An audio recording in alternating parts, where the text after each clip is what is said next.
This is The Win, Special Edition Raw, where I share my personal stories of failures and successes as a serial entrepreneur. My views on how to start and grow a business using today's top online marketing and sales strategies.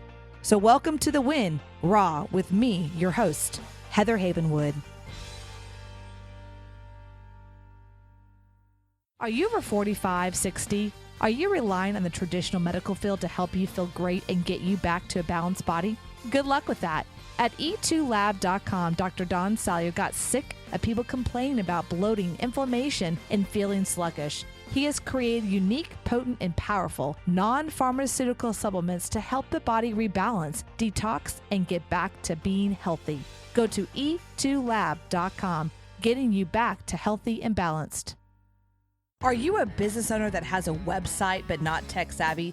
Do you feel like a hostage to your web guy? The better question is, do you have a money funnel so people come to your page and give you money while you sleep? No? Then go watch free video at heathermakesyoumoney.com. Imagine having a money site, not a website, for your self-published book, e-commerce products, local practitioners like chiropractors or lawyers. Get a money site, not a website. Go watch free video at heathermakesyoumoney.com. Hi, everyone. Welcome to The Win with Heather Havenwood. This is the Raw, which is Monday, March 27th. And this is where, usually it's a solo show, but I'm going to do something different today. It's called Havenwood Rewind. And what I'm going to do is I'm going to actually play for you a show that I was on Onward Nation. I was interviewed by Stephen Woessner. He is probably one of the best interviewers I've been interviewed by. At this point, I've been on over 200 shows. That means I've been interviewed 200 times plus. And I find it really interesting because some people really know the art of that, kind of like Barbara Walters. She's an amazing interviewer. So is Oprah Winfrey. But this particular show, he just was amazing with me. He really had this grace about him that allowed me to share my personal story.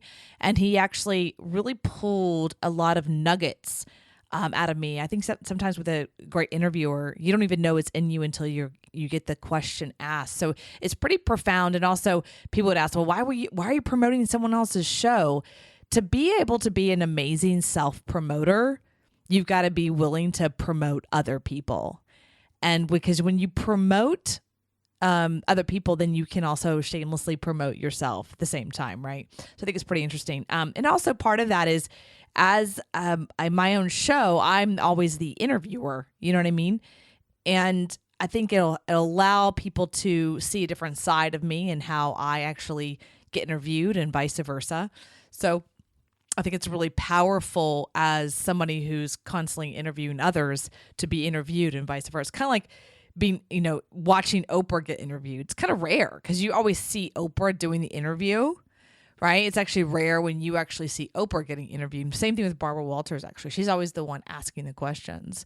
But it's rare you actually see her interviewed. In fact, I'm just thinking about it. It's rare that I've ever seen her interviewed other than being on The View. So I'm going to go ahead and pull off here, and I'm going to be now introducing you to Onward Nation with Stephen Woessner. Enjoy. I hope you really take the time to listen to this entire interview. There's a ton of nuggets in it. And if you do find something, you're like, wow, that was really good. Or, oh my God, I could use that. Will you just do me a favor and email me? I actually do get these emails, media@sexybossinc.com. I would like to know. I'd like to know if this is something that you can take on or you liked or didn't like. You could also tell me if you didn't like it as well. But I just want to hear from you. So again, this is Heather Havenwood with The Win. This is the Raw. And now I'm going to be, here it is, Onward Nation. We all know that building and scaling a business is hard work. But when you have the right strategy, the right recipe for success to follow, the action steps become more like ingredients and can be added systematically into your business, one ingredient at a time. And that's why I am so excited to introduce our guest today, Heather Ann Havenwood. Heather Ann is a serial entrepreneur and regarded as a top authority in internet marketing and business strategies. Heather Ann has been named by a few as the icon creator, or the wizard behind the curtain. In 2006, she started, developed, and grew an online information marketing publishing company from zero revenue to over $1 million in sales in less than 12 months. Starting without a list, a product, a name, or even an offer, Heather Ann molded her client into a successful guru, now known as an expert in his field. She has instructed, coached, and promoted hundreds of entrepreneurs, leading them down the path to success. She has produced and managed over 350 seminars and events. Welcome to Onward Nation, Heather Ann. Thank you. Thank you for having me. Well, it is a delight and a pleasure and an honor to have you here. I am so excited for this conversation. I just think it's going to be off the charts, epic and amazing. But Heather Ann, I've only given Onward Nation a really brief glimpse into your background. So using one of your metaphors, take us behind the green curtain, if you will, behind the bio and the intro. Tell us more about you and your business, and then we'll dive in with the questions. Well, thanks for that. So I've been an online entrepreneur, since 2001 on accident. I came from the corporate world. Out of college, I was in corporate world. I did very well there. And then I was fired by corporate world. I didn't know what to do. And I say that because when I got fired from corporate world, I really, my life kind of broke down, because I thought, wow, I was supposed to do really well for corporate world, and I'm there for 25 years. That's what you're supposed to do, right? And I didn't know what to do, but I knew I didn't want to go back into corporate world. In about 2001, I got into the information marketing business on accident because I saw an infomercial, and it's an interesting story. And here we are today in 2016, and I work from home. I live in Austin, Texas, and basically my life has been kind of a journey of up and down and backwards and forwards of figuring out what is the entrepreneur lifestyle, what is being an entrepreneur, and then how do you become a successful entrepreneur? What's that mindset? So that's been my life, I guess, journey.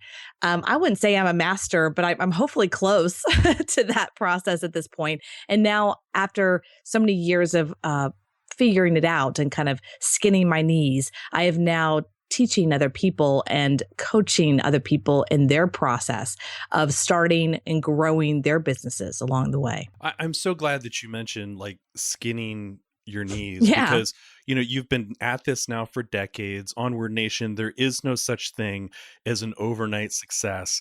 Obviously, Heather Ann has had success, but it's because she's been able to, willing to skin her knees, willing to take the risks, willing to make mistakes and fail and improve and improve and improve. That's what leads to success that can be sustained over time. Would you agree with that, Heather Ann? Oh, I completely agree. And it's just fascinating that you said that, because I just got off the slopes of Colorado last week. I just got home, and I was reminded, I only get to go skiing once a year nowadays, and my legs are pretty good, but they're not as good as they were when they were 6 and 7 and 10 years old. And I was reminded that is why I like skiing, because it's like business. The really good skiers or snowboarders, or the really good, anyone like that, they have to go up and down and up and down, up and down the mountain over and over and over and over and over again. And you're going to fall. And you're going to maybe skin your knees. And I just was reminded that the only way to get better, to go down the mountain, is to what I call go out of your comfort zone and go a little, might be a little scary, might be able to make that turn. And that's what business is all about. And I just kind of had that aha moment when I'm at the top of the mountain of Vail. And I'm thinking to myself, I kind of don't want to go to this mountain. I just want to hang out and have a hot toddy right now. But at the same time, I'm here to ski. I'm here. I paid a lot of money to be here. I'm here to ski. I'm here to get better. And but definitely the adult in me wanted, let's just hang out and have a hot toddy or hot chocolate and a cocktail. This looks really nice. But that's what we're not here to do. We're here to ski and have a good time, but really to get better at the skill set of whatever that is. And that's business. That's what business is all about. People get the one thing my clients get frustrated with is they'll say, oh my God, another software I have to learn, or, oh, why do things change? I'm like, welcome to business.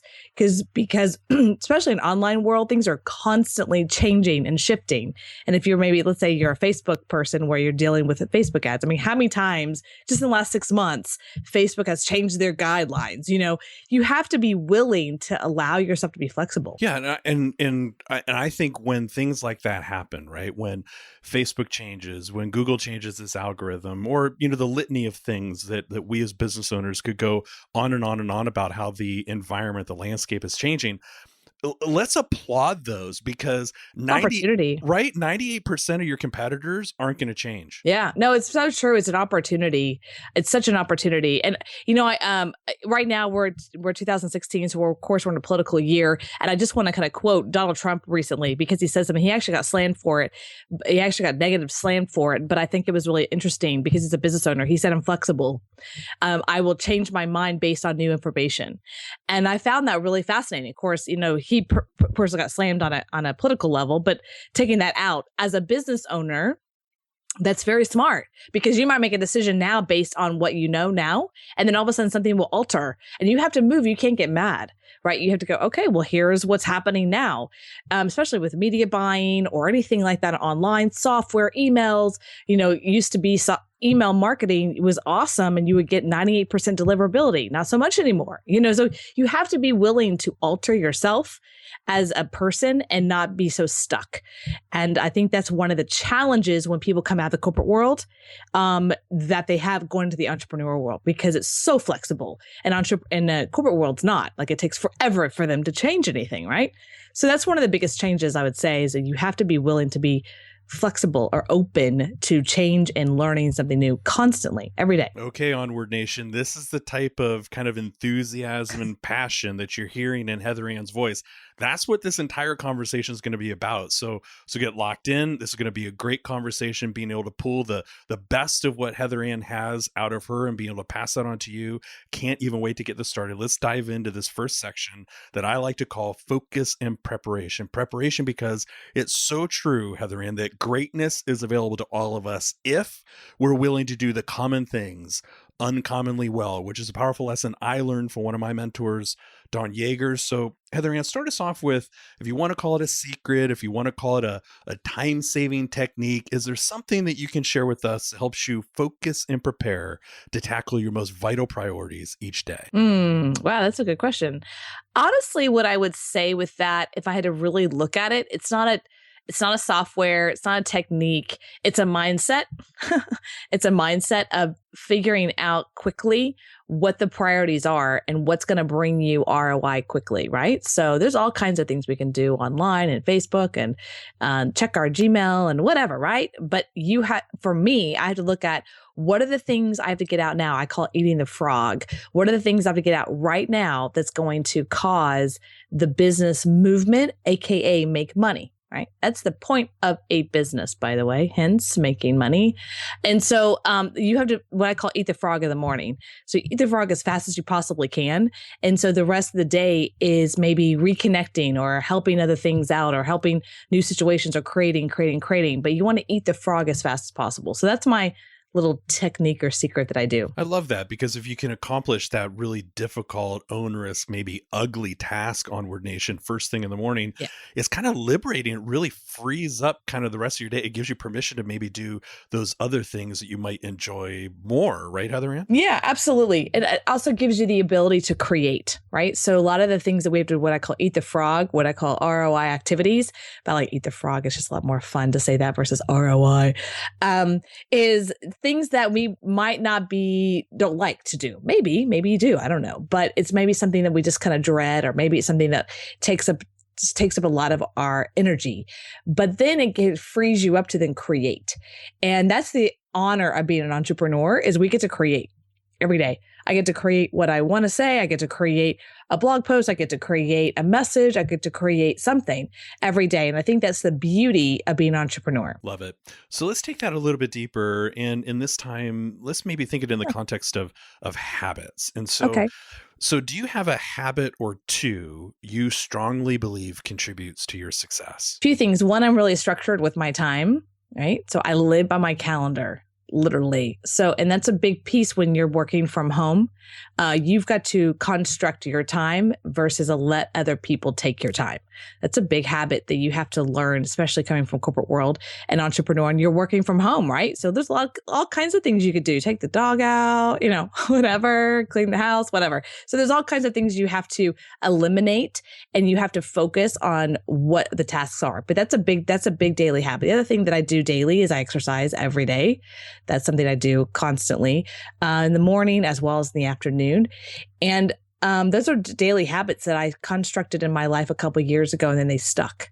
So those are big ones. And then consistently, actually, this sounds interesting, but it's eating, right? It sounds funny and stupid, but when you're an entrepreneur, you can kind of dive into stuff and maybe stay up till 3 o'clock in the morning and not eat and do stuff like that. You've got to be able to be healthy energetically, to be able to focus on what you want to do and create. Yeah, I don't think it's silly. I think it's really pragmatic because, like you said, is that as entrepreneurs, as maybe stay-at-home business owners, we can get really lost in our schedules. We can wake up at 3 o'clock in the morning, or kind of wake up at your desk because you've been, hard pressed, kind of working on those revenue producing activities, and then not paying attention to self-care, right? And not paying attention to your diet and exercise and so forth, right? I mean, that's what you're talking about. Yeah, absolutely. And so I do a lot of fitness. I did a fitness competition back in June, and my boyfriend and I work out 5 times a week, and we're very regimented on our food. We're very regimented on our life. And we're both entrepreneurs. And we realize that when we're sick or we're not at our best energetically, our business suffers. Because it's kind of, even though he's got more employees than I do, it's still the center of us. The business is kind of centered around ourselves, or at least me. And so when I'm down, the business goes down. It's very correlated. That's not always the best thing to do, but that's just what's happening now as an entrepreneur. So you have to really be in tune with that. You can't just kind of what I call let yourself go and think, well, I just focus on the money and let myself go, because they're very correlated. Well, and the other piece that I'm really glad that you addressed here is the whole, work from home piece, or being a virtual company. And the reason why, I mean, that's something near and dear to my heart. Predictive ROI, the company that I own, that's behind Onward Nation, that produces Onward Nation.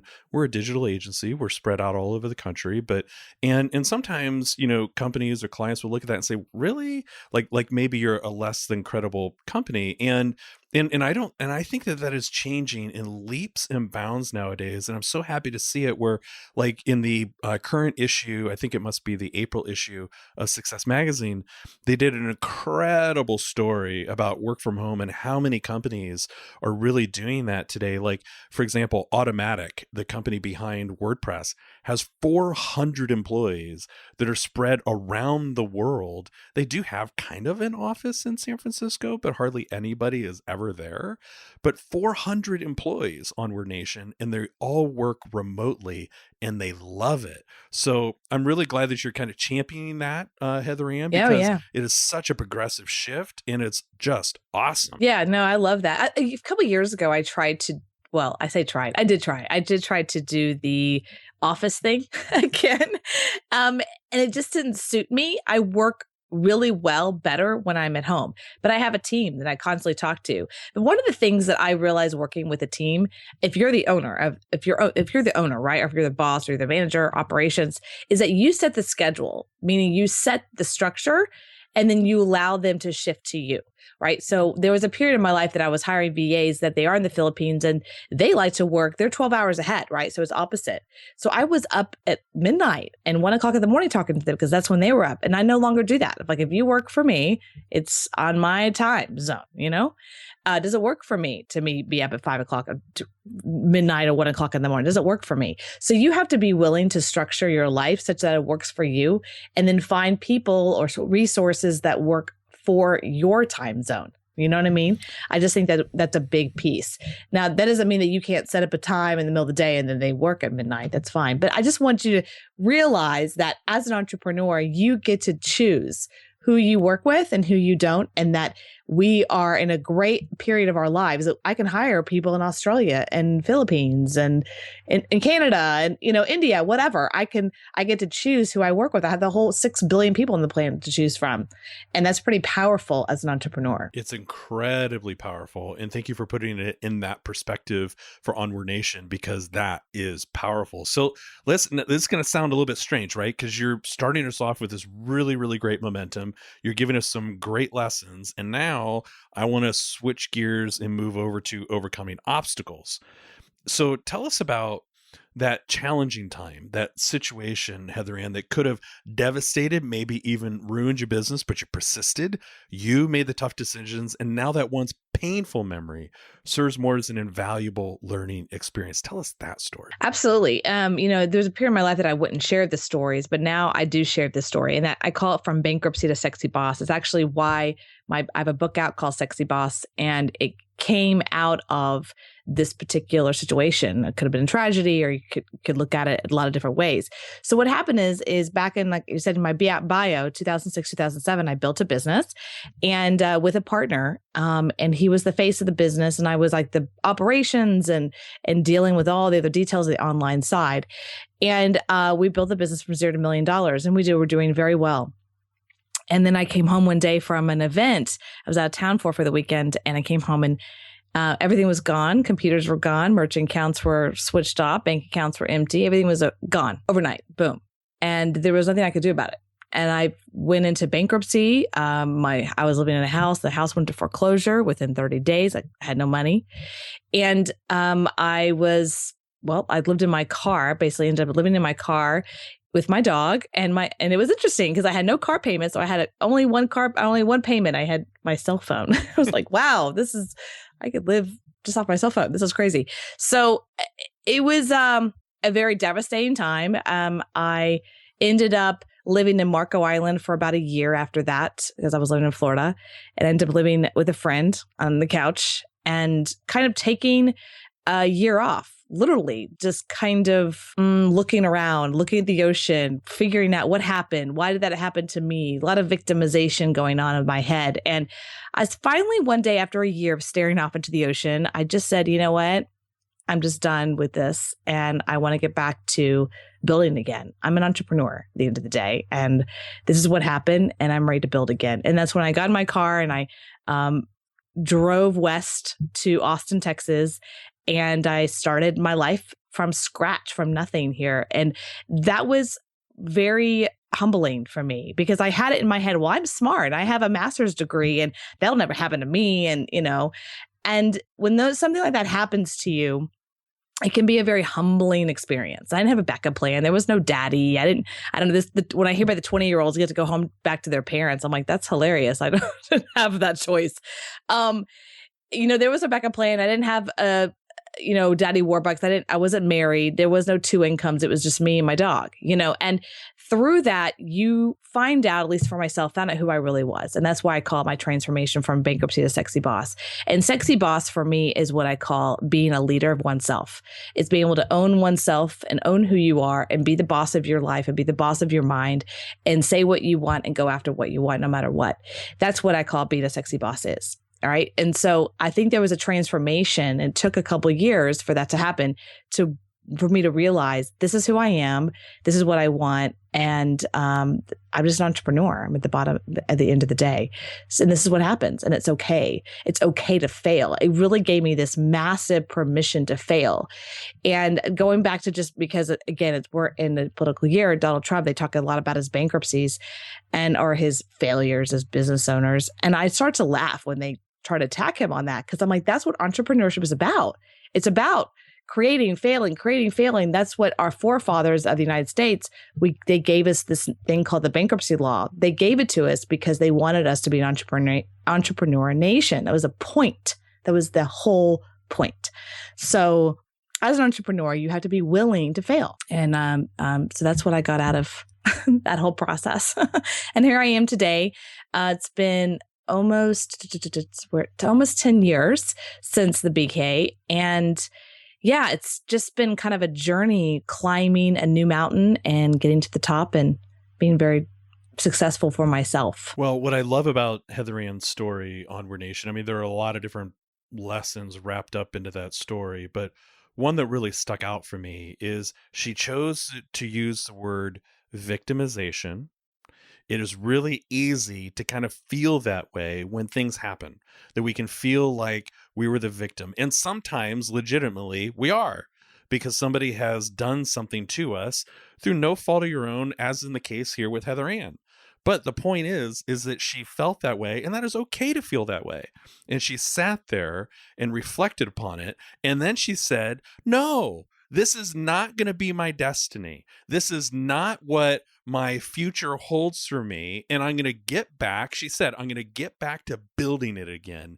And she did. And that is awesome. Yeah. Thank you for that. And I want to say something that when I chose to get in the car and go to Austin, and then that moment, it was definitely a moment. And because the reason I chose Austin, one, because I'm from Texas, so it was kind of like coming back home. But the other piece of that is I wanted to be surrounded energetically with people that were up to something. And Austin's a very entrepreneurial city, and it's a very young city, and people are building and creating and building and creating. And that affects you. And I was living in Marco Island where the average age is 80 and everyone's dying. That affects you. You know, I'm just giving you an idea there. And that was a great place for me to reflect when I'm surrounded by people the average age is 80. It was a very interesting time for me. I had some very interesting conversations at Starbucks with some amazing older gentlemen. At the same time, when you want to put yourself in a situation of like, I've got to rebuild, you got to look at your environment and place yourself in the best environment possible, you know? And so that's what I did. And it wasn't overnight. It was a couple of years for me figuring out how am I going to do this? How, you know, it took me a while to get an apartment. I mean, all kinds of things. I had to start from scratch. I felt like I was 18 again, you know? So, that's what my book is about. I actually tell my story in the book, Sexy Boss. And it was for years, I wouldn't tell my story. I wouldn't tell people. I was very embarrassed. And then I came out with the book and I thought, okay, well, I'm going to show my skinned knees and my, skinned, you know, elbows. I'm going to show all that because that's the reality of entrepreneurship. So hopefully it'll help one person out there. Well, and it's endearing, right? It makes you, I don't know what the right word is, tangible. Real. Yeah, real. There we go. Yeah, because, you know, it's easy to identify with that because everybody has gone through it.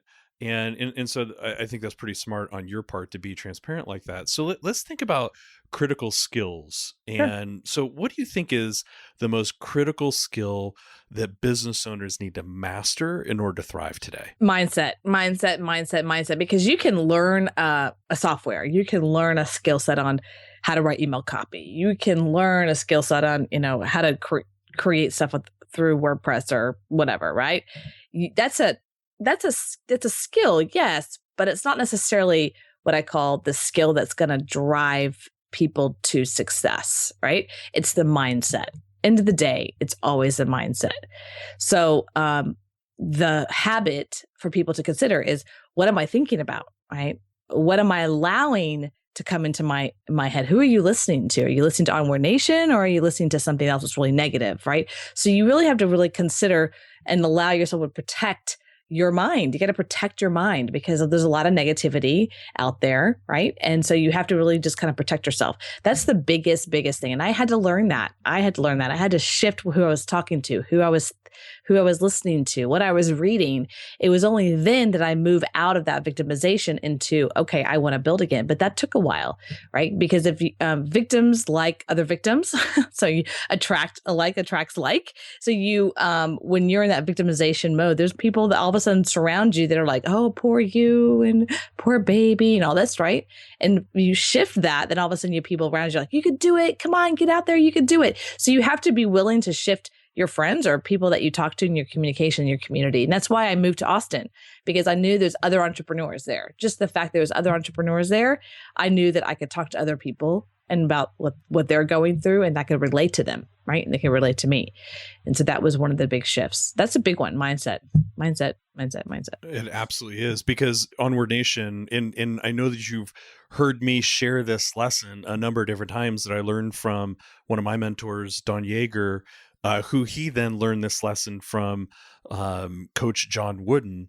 And that was, you will never, ever, ever, you will never outperform your inner circle.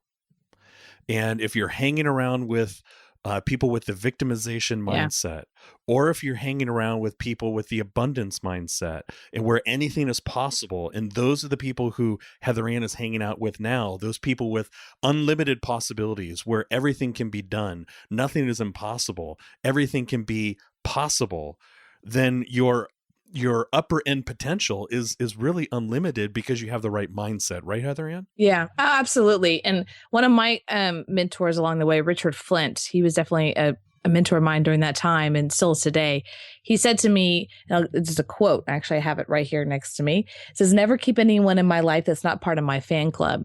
And when he first said that to me, it was kind of confusing to me because I thought, well, I'm going through my family, and my quote unquote dear friends who I thought at the time. And all of a sudden, it's interesting when you're bankrupt, you don't have any money, your friends are no longer your friends or something, your family all of a sudden like, oh, we can't invite you to parties.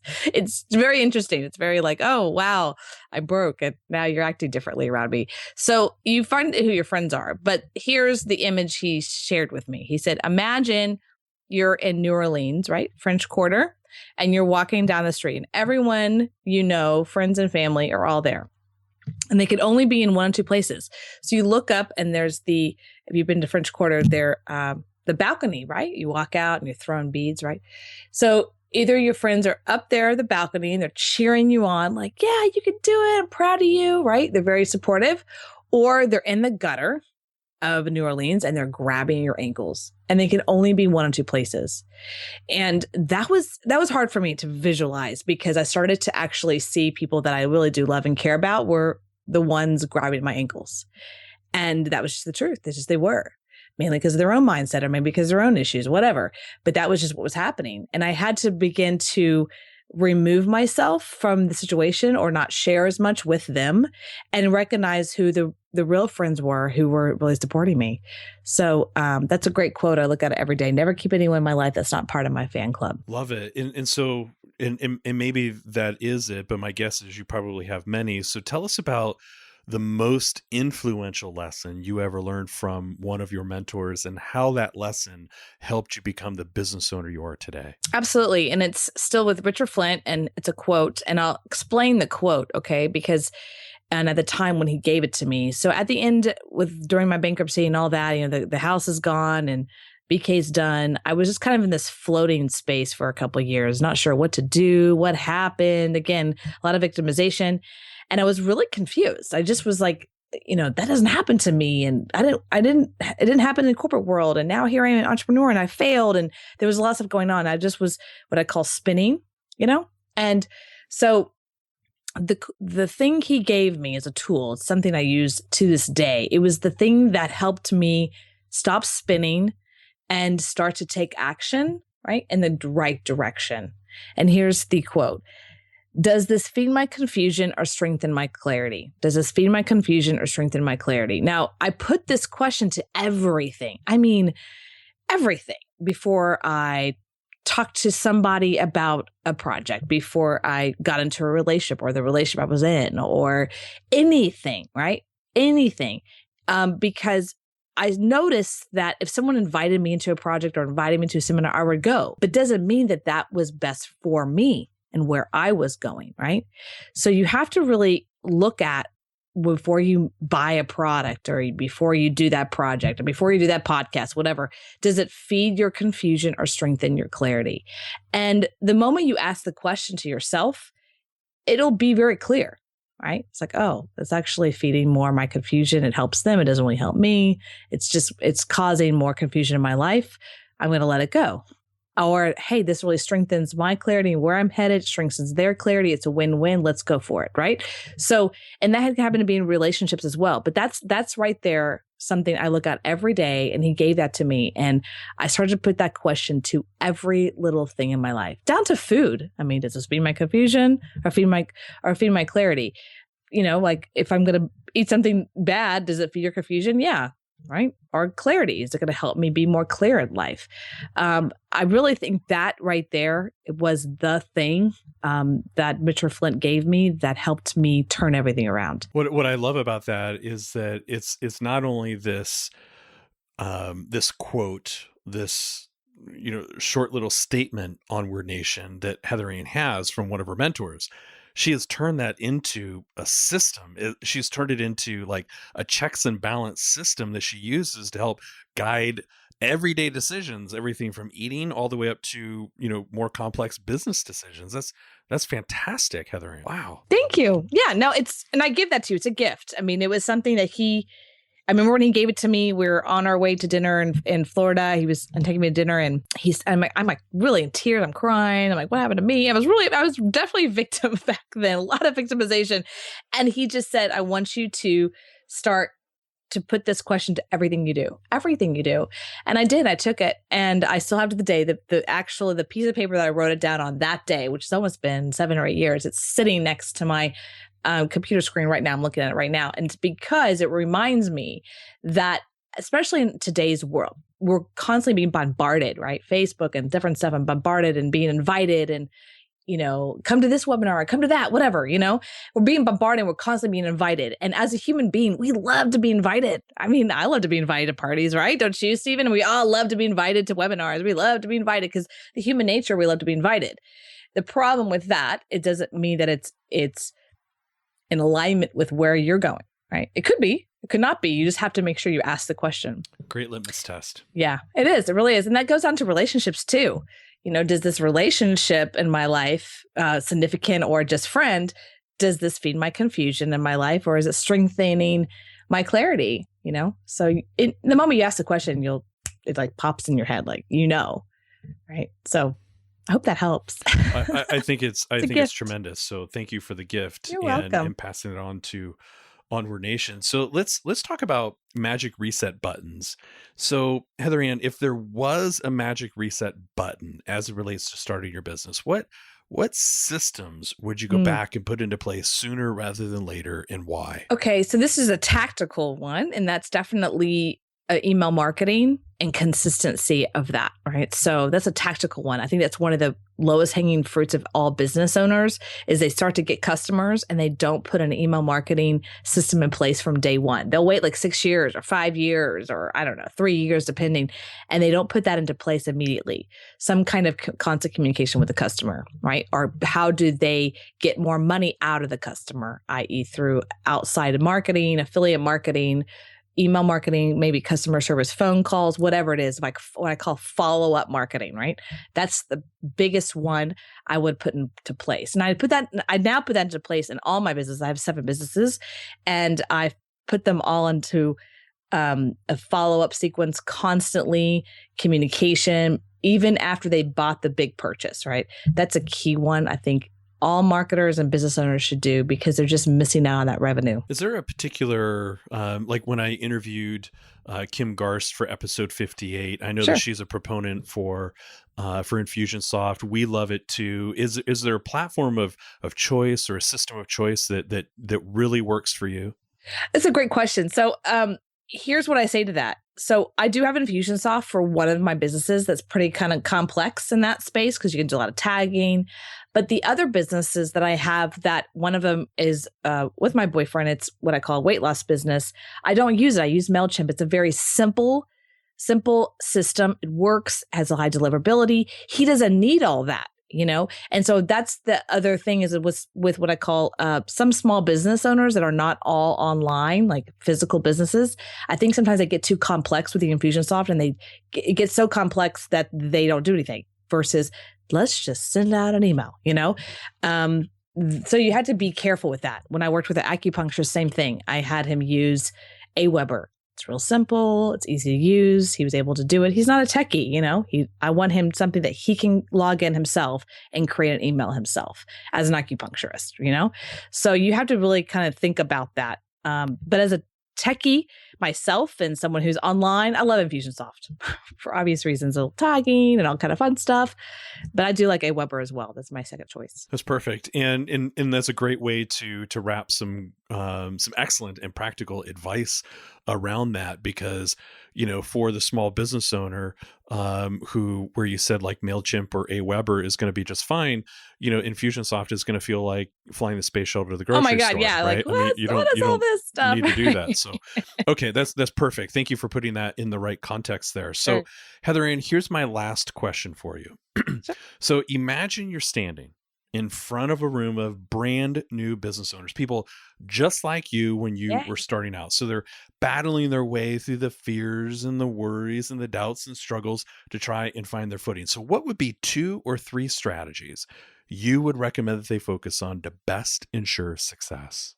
Okay, the first thing is mindset. We talked about that already, right? But just to kind of clarify that would be to focus on the mindset of making sure who they are in the process. What I mean by that is that was something I had a hard time with at the beginning. It's like I had to really realize finally that I am an entrepreneur and I create. That's what I do. That is what my job is to be an entrepreneur or to be the business owner. You have to actually see themselves as that versus like a dentist. I'm a dentist. No, you're a business owner. Like it's shifting that. So you have to really make sure their mindset's correct. As the acupuncturist, when I worked with him, I had to shift into, he's really an acupuncturist, yes, by skill, but he's also a business owner. He had to shift that. And once he focused on that, then his business went up, his ROI went up. That's the first thing. Second thing is being a marketer is a good thing. And it's okay to be a marketer. Like there's something with that in this space with people like, well, I don't want to be a marketer. I don't want to ask people for money. You're in business to ask people for money. So you have to be able to do that and be okay with that and get through that. That's a number 2 thing is getting clear on you're in business to make a living, to make money, to make ROI, to ask people for money, and you're going to give them a service or a product for that. That's another thing. The last thing is what I call consistent communication with the customer and making sure that they understand that as a business owner, yes, you're bringing in customers or clients or customers buying your products, but the point of it all is to build a long-term relationship with that customer or client, even if it's online or offline, where they come back again and again and again for that same product or service or another product and service. And so as a business owner, your job is to build that community, i.e. brand, where they have a relationship with you at some level. And that's what business is all about, is building that relationship. Even if it's a chiropractor or a dentist, or I have a supplement business, E2, we are constantly building relationship with the customers and what their experience is with our business, with our brand, with our product. So I think that's a big piece, that to understand that first coming out of the gate, I would have made a lot more money over time if I really understood that versus just focus on the product. Like, oh, here's this widget and it does this. And if you buy it, then you'll get this. And that's it. Like that's what's happening with GoPro right now. GoPro's stock is down because they haven't actually built a relationship with the customer over time. They just have a product and then people buy the product and then it's kind of done, So you have to be willing to have that community and that conversation with the customer, because that's where true business comes from. This has been such great advice. I hope that was helpful. Oh my gosh. Okay. And what I loved about this entire conversation, Onward Nation, is not only did Heather Ann give us really practical and tactical advice, but some great strategies too that stretch across 7 different businesses. And she's an author, and some great perspective of, having nothing because of the bankruptcy and the story that she just shared with complete transparency, feeling like a victim, building it back again, moving to a location where she knew that she would be in the right mindset. And she really drove that home with passion today. I think that was exceptional. You've given us a ton, Heather Ann. Before we close out and say goodbye, is there any final advice that you want to share? Anything you think we might have missed? And then please tell us the best way to connect with you, my friend. Oh, thank you for that. Honestly, the advice I give to everyone is being an entrepreneur is hard. That's not very good advice, I guess, but it's the truth. I think people get into it and think this is easy. I get to create my own world. It's like, actually, we're not taught to create our own world from kindergarten to 12th grade. So we have to, it's a new skill set you have to learn to create your own world and create what you want and actually say what you want and go after what you want. So it's okay to feel uncomfortable with that. And it's okay to feel uncomfortable asking for your client for money. But that's what the whole point is. So that's my advice to you, and to focus on your clarity. So taking that question, does this feed my confusion or strengthen my clarity? Take that question to everything in your life, and you'll start to see changes in your life. To get in touch with me, feel free to get in touch with me at heatherhavenwood.com and sexybossinc.com. SexyBossInc.com is actually my book about women entrepreneurship. So if you're a female, feel free to go there. And honestly, we talked about this prior, Stephen, I'm actually coming out with my own podcast. It's coming out at the end of March. So please watch that on iTunes. I'd love for you guys to come get in the game with me. I'm going to be talking about winning and entrepreneurship and money, and just talking about how the game of entrepreneurship is really just a game. And once you understand the rules of it, it's all good. So I'd love to just, and connect with you guys on LinkedIn or heatherhavenwood.com or sexybossinc.com. It's fantastic. And so Heather Ann, before we go, I just want to make sure that we're not remiss, that we don't miss this opportunity, I should say. So the name of your podcast again is going to be Win Entrepreneur Money. Awesome. So look for it, Onward Nation, in iTunes toward the end of March.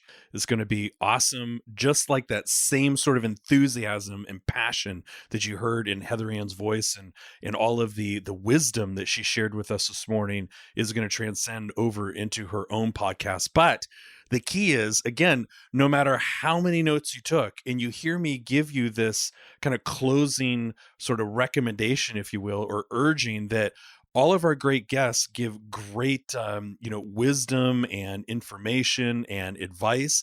But no matter how many notes you took, you have to take action. You have to take Heather Ann's advice. You have to allow that to give you clarity. You have to put that into practice in your business in order to accelerate results. And Heather Ann, we all have the same 86,400 seconds in a day. And I am grateful that you would take time out of your compressed schedule. For Pete's sake, you run 7 companies. And for being able to take time out of your schedule to come onto the show, to be our guide, to be our mentor, to be our teacher, to give us this great wisdom and strategy so we can move our businesses onward to that next level. Thank you so much, my friend. Have you ever wanted to stop swapping your time for money? Ever wanted to leverage your expertise by selling your knowledge to hundreds of people? I call that smart. And now you can easily and effortlessly, without a web guy, create memberships, online courses, coaching programs. Go to heatherhavenwood.com/thinkific. Start making money off what you know today. Go to heatherhavenwood.com/thinkific. Our whole world revolves around our smartphones now. You know, they say we look at our phones on an average of 150 times a day or more. Look, if you're a small business and want to grow, you need to reach people where they're looking the most. Their smartphones. So text the word START to 72,000 now to learn more from our friends at Mobit, or go to heatherhavenwood.com/Mobit. Again, text the word START to 72,000 now.